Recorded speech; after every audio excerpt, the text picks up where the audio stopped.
Hey everyone, SW Nation here, and welcome back to a brand new ranking here on the channel. I would like to stop and take the time to rank all 14 superhero movies that have grossed over $1 billion. So we're talking about Incredibles 2, Avengers In Game, and Joker. Those are the type of superhero movies that we are talking about, not comic book films, superhero movies. So please note that everything that I will say in this video is just my very own opinion. My list is certainly not the right list. It is just my list, and you are free to comment down below your ranking of all 14 superhero movies that have grossed over $1 billion, ranked from the worst to the best, just like me, or you could just do your favorite. Also, please note I do not hate any of the movies on this list, and this is a pretty long video for just 14 movies.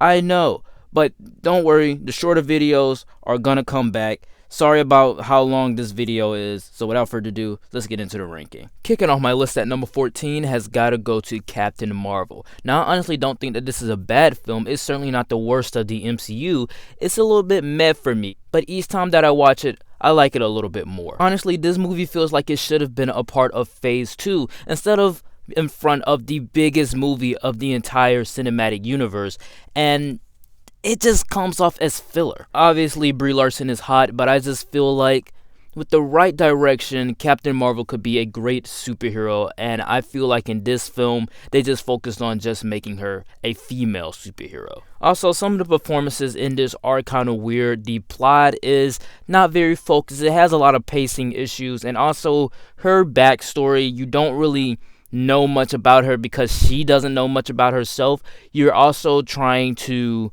learn more about her character while she's learning more about her character, and you just come off as distant because she doesn't remember anything. So you can't really relate to a character that doesn't remember their backstory. But it is pretty fun to see a less stoic Nick Fury and also seeing a new time period inside of the MCU. In the case of Nick Fury, it's nice to see him in a different point in time of his life, to see him finally and firstly introduced to the broader world of the MCU. But I hated what they did with his eye with Goose the Cat. Goose the Cat, he was okay, but I hated what they did with Nick Fury's eye, and they just undercut the dramatic elements of Winter Soldier. Coming in at number 13 for me has got to go to Iron Man 3. A lot of people do not like Iron Man 3, and mainly because of the villain. I think it was okay to show a less serious Mandarin inside of this film. Mainly because the Mandarin, though he did appear as the main villain, he really wasn't the main villain of the story. We got introduced to the main villain in the beginning of the film. Would I have liked to see the Mandarin that they introduced in this movie?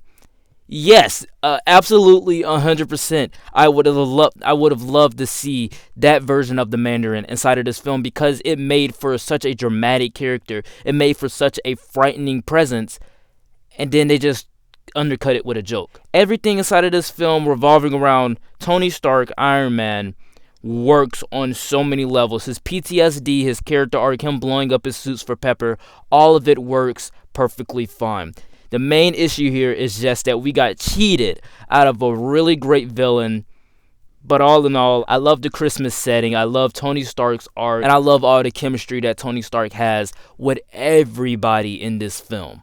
On the bad side, there are multiple plot lines just thrown out the window, especially with the Mandarin thing, especially with Iron Man blowing up all of his suits, the vice president wanting to kill the president. A lot of things have been thrown out the window, but at least the action sequences are pretty great. Shane Black found a way to make these action sequences feel intense, but also exciting. Coming in at number 12 for me has got to go to Spider-Man Far From Home. I really love Far From Home. This movie is pretty good. I wouldn't say that it's top 10 MCU for me, but I just love what they did with Peter Parker inside of this film. A lot of it has to do with the high school element, but I think that some of the comedy inside of this film undercuts the drama aspects. Yes, there is some drama, but there is a lot of comedy in this film, rivaling my funniest MCU film, in my opinion, Thor Ragnarok. Spider-Man Far From Home is a close second, but it also is really entertaining. It has this high school road trip type feel that is very new and refreshing from the other Spider-Man films that we've had.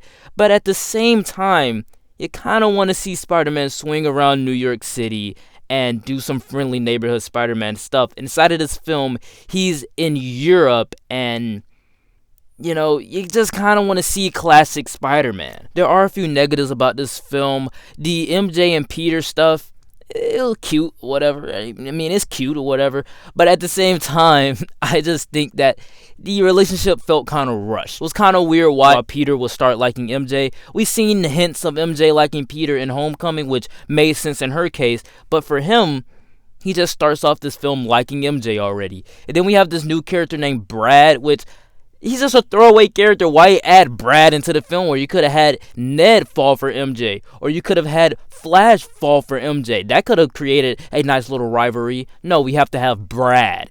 And then we have the Edith stuff, which is very funny and very enjoyable. But why would Tony gift these glasses that can command drones onto a kid?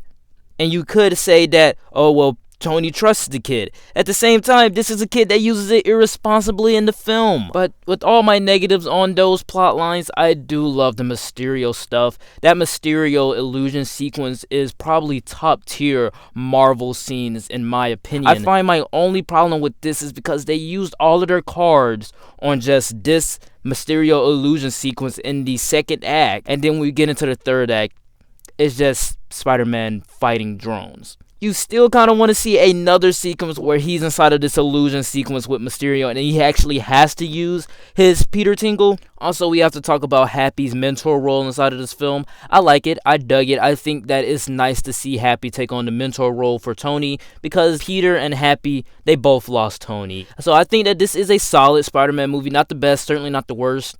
Just a good one. Coming in at number 11 for me has got to go to The Dark Knight Rises. I really like the Dark Knight trilogy, and I think that this film right here was a kind of blow to the entire trilogy. Don't get me wrong, it's still a great movie. It still belongs inside of this trilogy, and it works. But I do think that they tried to do too much inside of this film. Obviously, it's an ambitious movie. It goes for everything. It goes for all the plot lines. It goes bigger in scale, but at the same time, it just feels like the plot and the story is just filled to the brim with ideas that they wanted to explore but didn't know how to do it because this was the last film, so they just threw them all in there. We have the Nightfall storyline. We have Batman retiring for like 7 to 8 years and then coming right back out as Batman, and then Bane breaks his back, so then he has to stop being Batman while he's inside of the pit, and then a couple months go by, at least 6 months go by, and his back has healed, so he has to come right back out as Batman, only to when he finally defeats Bane, he has to stop being Batman again and go live his life with Selina Kyle. And Selina Kyle, they only had 2 conversations together. The first one, she knocked over his cane and made him fall on the floor and stole his mother's pearls. And then on their second conversation, she stole his car and made him drive home with Alfred. That relationship just did not work at all for me. But I do love the weird incarnation of Bane. The Robin stuff, and they cheaped us out with that one. But I felt like, it was alright. But overall, this film just goes bigger and tries to go better, and it just falls short. Kicking off my top 10 list has got to go to Avengers Age of Ultron. Just like The Dark Knight Rises, this film tries to go bigger and better than its predecessor. And in some cases, it did. This movie has a lot of hate for no reason. I always said that this movie will crack my top 10 MCU films. And I'm kind of biased on that, mainly because Avengers Age of Ultron is just such a great movie. But I do think that some movies are better than this one, and some movies handle the juggling plot lines better than this one. On the other hand, this film does good with what it is given. Kevin Feige wrote so many studio notes that it had to be in this one, and Joss Whedon, he did the best that he could, and I think he crafted just a great Avengers movie. I think he crafted a very enjoyable one. This one has more quips, more jokes, more team-ups, just bigger and better action. Loved it. I loved every frame of this film because it just seems like they're having a great time. It seems like everyone involved is just having fun. And it also seems like the entire team just feels like a family, feels like they're just really great friends. And then when you're getting inside of the villain stuff, I feel like the villain stuff now in today's world works on so many levels. Ultron is such a great villain, and it's not because of the fact that the performance is good, which that is true, and also it's not the fact of the CGI, but the CGI, the first Ultron was better. But I do love everything that they did with Ultron, the quotes, the memorable lines that he said. Everything about this film for me works on so many levels, but I can agree that it has a few too many plot lines and it sets up so much stuff. But at the end of the day, it only sets up like two things, actually three things: Infinity War, Civil War, and Ragnarok. And if you think that's a fault of the film, I don't know what else is. Coming in at number 9 for me has got to go to Aquaman. Nobody expected an Aquaman to even be as close as good as this one. But I knew from the first trailer that Aquaman was gonna be fire. I said it for Venom, I said it for Shazam, and I said it for Aquaman.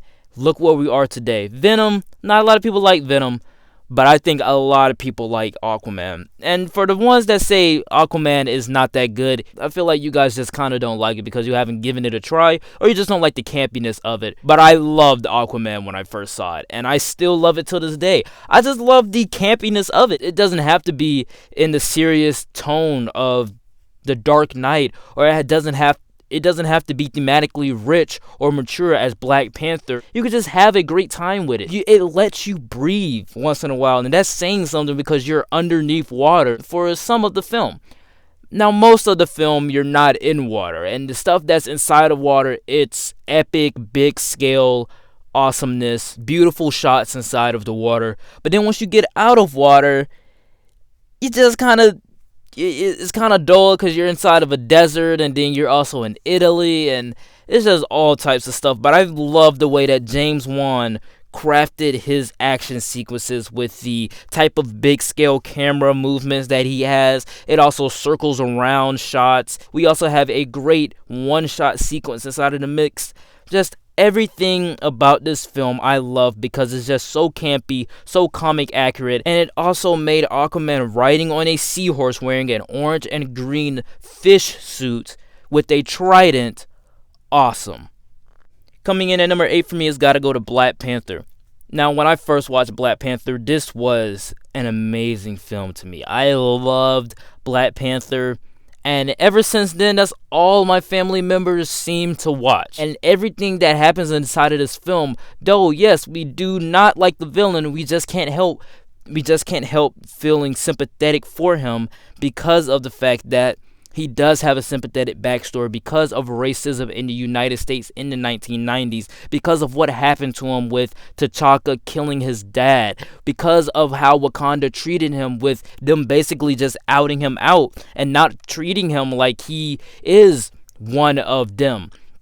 So I think that everything that happens inside of this film, though we do not like the villain, we have to understand that the villain is the one that changed the hero's mindset. So really nobody inside of this film is the hero or the villain, because Wakanda did messed up things, but also Killmonger did messed up things, but at the end of the day, they felt like they were doing what was best for them. So, as Killmonger being the quote-unquote villain and teaching the hero lessons, you kind of don't know who's the hero and who's the villain, which makes for a nice little tension inside of the mix with these two ideologies clashing. We also have great world building with Ryan Coogler being the director, showing Wakanda as it being this very advanced technological world and a big African dystopian utopia. Though I have been praising this film, I can say that the CGI is bad. The CGI is incredibly bad, and when you're trying to make a big blockbuster, you gotta have great special effects inside of the mix. But with the rich, mature themes, this film works on so many levels. Coming in at number 7 for me has gotta go to The Incredibles 2. Oh my god, I loved this movie when I first saw it. The Incredibles was such a big thing in my childhood. When I watched The Incredibles on TV, Disney Channel, it was like 7 or 8 or like 6 o'clock at night when it would come on. The Incredibles was just a fun time because it had an interesting concept. It had these family issues, but also it was a family filled with superheroes, but they also had relatable problems.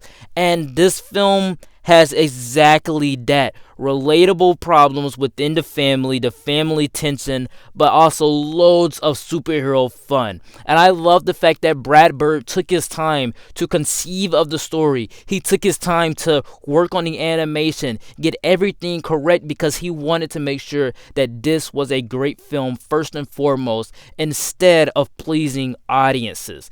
Though he did craft a great film, he also pleased the audiences in the process. There are amazing shots inside of this film, and compared to the first Incredibles, the animation just got bigger and better and more advanced. The action sequences inside of this film are so dynamic, and it just makes for a whole lot of fun. Obviously, we have Baby Jack Jack coming back and having some more comedic effect inside of the mix, and in some cases, this film went bigger and tried to go better than the original, and I kind of do think that the original is better, but upon a rewatch of this film, that got me questioning my opinion a little bit. But I just love the aesthetic, the characters, the family tension inside of it. All of it worked for me, and put it together just paid respect to my childhood and to my nostalgia of The Incredibles. Coming in at number 6 for me has got to go to Captain America Civil War. I do not think that this is the best Captain America movie, but I do not think that this is less of an achievement on Marvel. I love Captain America Civil War. I think that this film right here perfectly encapsulates the overall tension and drama between the group. If Age of Ultron showed the group kind of falling apart, but also having them joking with each other, be family, this is them torn, split down the middle due to the Accords. The Russos found a way to juggle all of these different characters, all of these different dynamics, and have them work inside of this film. Kudos to Marvel for waiting 8 years and 13 movies in to create Captain America Civil War, because of Phase 1 was the Avengers coming together. Phase 2 was the start of that relationship in between the Avengers and that team dynamic breaking up to lead us into Phase 3. There's not really a clear villain inside of this film because each person's point of view, you can see clearly where they're coming from. Tony Stark, he's his own worst enemy because he did create Ultron. He did create this murder robot that went on a killing spree in Sokovia and killed that woman's kid. We also have to talk about Captain America, who has great morals, who has a strong moral code, and who loves his country and wants to serve his country, but he also seen these governments be corrupt. So you have a lot of backstory and a lot of background knowledge on these characters from their different films, and when they clash inside of this film, you can see both sides clearly of where they're coming from and why they would do the things that they would do. All of this culminates into an intenseful battle that still kind of makes you cry when you see the Avengers split up into two different teams and have them fight, turning into an emotional ride. But enough talking about the themes. We actually have to talk about the movie itself, and it's pretty enjoyable, it's pretty fun, and pretty awesome. Of course, we got Spiderman into the mix. Of course, we got Black Panther into the mix, whose combat is way better than what was in his own film. It feels like Black Panther is a lot better in other people's film and in team-up films than inside of his own. Everybody gets to shine. It has great action, though it doesn't rival Winter Soldier for me. It is still great action. And all in all, just a great movie that has very mature themes. But there are a few negatives. Mainly, there are barely any stakes. And I just think that if there were a lot more stakes, then this movie could have at least cracked my top 5 on my MCU ranking and also on this one. Kicking off my top 5 list has got to go to Joker. Joker is an amazing film, an amazing work of art, and not one that appeals to everyone. Not everyone will sit down and actually watch this film because it is very disturbing, it is very creepy, it's very chilling, it's very frightening, but also it is very deep. And as it being a true tragedy, it's just layered with so much character development because Arthur Fleck essentially doesn't start off as the bad guy. Whether or not this entire movie happened and then he's telling it to the lady inside of the mental hospital, whether or not he's just created this entire film inside of his head to make us think that he was actually the good guy all along. If this really happened, it was a true tragedy, and it's a true shame of what happened to him.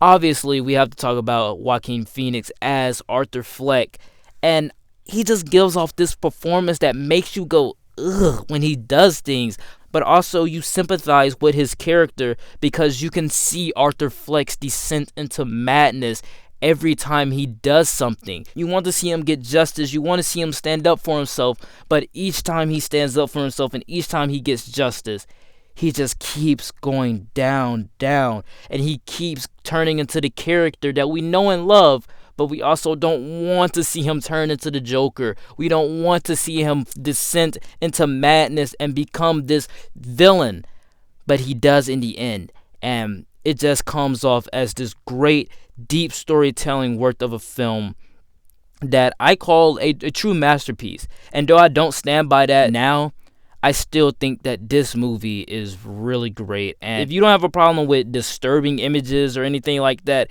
check out Joker, because it is a true work of art and truly changed the comic book movie genre forever. Coming in at number 4 for me has got to go to Avengers In Game. If any film on this list deserves to be called epic, it is this one. This is a true cinematic treat. Everything that we have been watching, 22 films, 11 years, have been leading up to this moment, and it is an amazing conclusion, the best final battle, the best score, and I just think overall a great cinematic experience. Now, I don't think that it's the best MCU film. It has a lot of problems inside of the mix. I don't think that it has the best CGI. Yes, it has a very big budget, but it doesn't have the best CGI. The final battle is pretty good. I just love the fact that the portals open up and, all the characters just come through. But it doesn't have the most fun final battle. There is a lot of things that kind of disappointed me about Endgame because I just wanted more and more and more.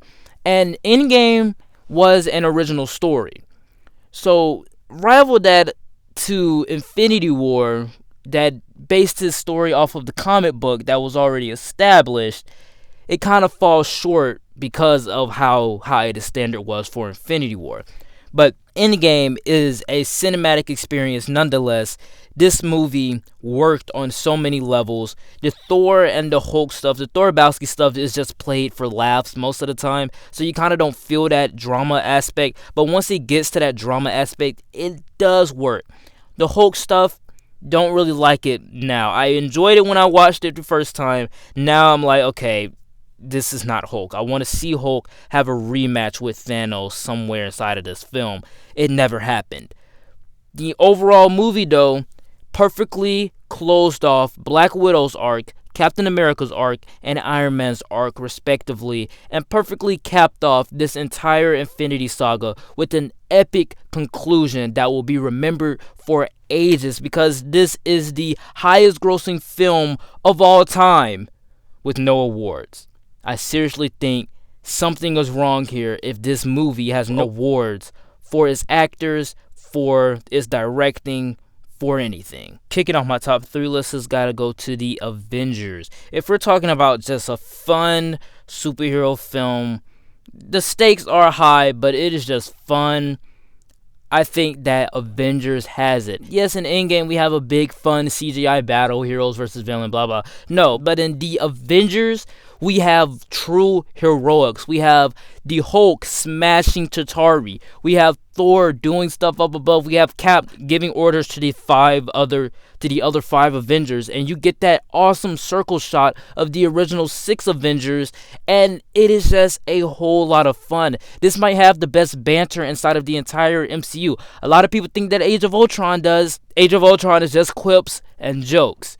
This movie has the best banter out of the entire MCU, maybe. If we're just talking about the first time that these characters come together, how enjoyable it is, how fun it is great. The first Avengers movie still stands high as one of the best comic book films and one of the best MCU films. The Avengers is a type of film that you can kind of only do one time because of the fact that you have to find a way to make these characters work inside of this film together. We have a genius billionaire playboy philanthropist. We have a god from space. We have a living legend who kind of lives up to the legend. We have a guy with breathtaking anger management issues. We also have a couple of master assassins. This film works on so many levels because it takes these extraordinary characters and put them together and somehow make it more enjoyable than Avengers Endgame.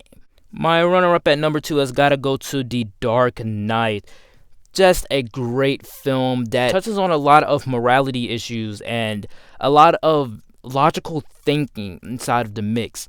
The Dark Knight is not really a film that goes all out in spectacle, but they have a lot of action set pieces that feels big in scale, and that's mainly due to the fact that they filmed some of the scenes, some of the action sequences in IMAX cameras, so you get to feel that you're inside of this world and that you're eviscerated into the action. A lot of people might say that Heath Ledger's Joker is the best performance inside of this film, though I do love his performance inside of this film. I think it's amazing. I gotta say, the Two-Face stuff and the Commissioner Gordon stuff, for me, worked a whole lot better because it shows that Harvey Dent's story is still a true tragedy, just like Arthur Fleck's. But in Joker's case, it had a lot to say about that particular subject. In this film, they focus more on the Joker's plan and more on his plot than we actually focus more on the Harvey Dent and Commissioner Gordon stuff. Though they do have their standout moments, the Two-Face arc still gets undercut by the Joker plan stuff. And I just feel like, as those two characters, Commissioner Gordon and Harvey Dent, being the best parts about this film for me, it kind of hurts seeing that the Joker gets more love than these two characters, showing that Batman and Commissioner Gordon wants Harvey Dent to be this white knight of Gotham to clean up the streets, that Commissioner Gordon, Batman, and Harvey Dent were the ones who were supposed to clean up the streets. But all in all, it turns out that Harvey Dent took Joker's bait and became not a white knight, but a dark knight, and became Two-Face, and acting as a true tragedy. So when you get more into the Joker stuff, that just kind of outshines what I loved about Two-Face and Commissioner Gordon. Though I have been pretty negative, I do love this film. You can probably tell that because it's at number 2 and hit my top 3. But I just respect what Christopher Nolan was able to do with this entire genre and kind of shifting it towards realism, a grounded in reality film with extraordinary characters, and crafted not just a comic book film, not just a superhero movie inside of an oversaturated genre, but a true crime thriller. But coming in at my number 1 has gotta go to Avengers Infinity War. Till this day, I still think that this is the best MCU film, and I just think that this overall film, the story, the plot, the characters, everything about it works on so many levels, but you can just throw that all away and focus on the main thing that makes me love this film, and that's Thanos. Thanos gets so much backstory, so much focus on this film because it's not an Avengers film per se. It is a Thanos film. It is a film about Thanos, him getting the stones. A lot of people say that this is not a complete story because of the cliffhanger. This is a complete story.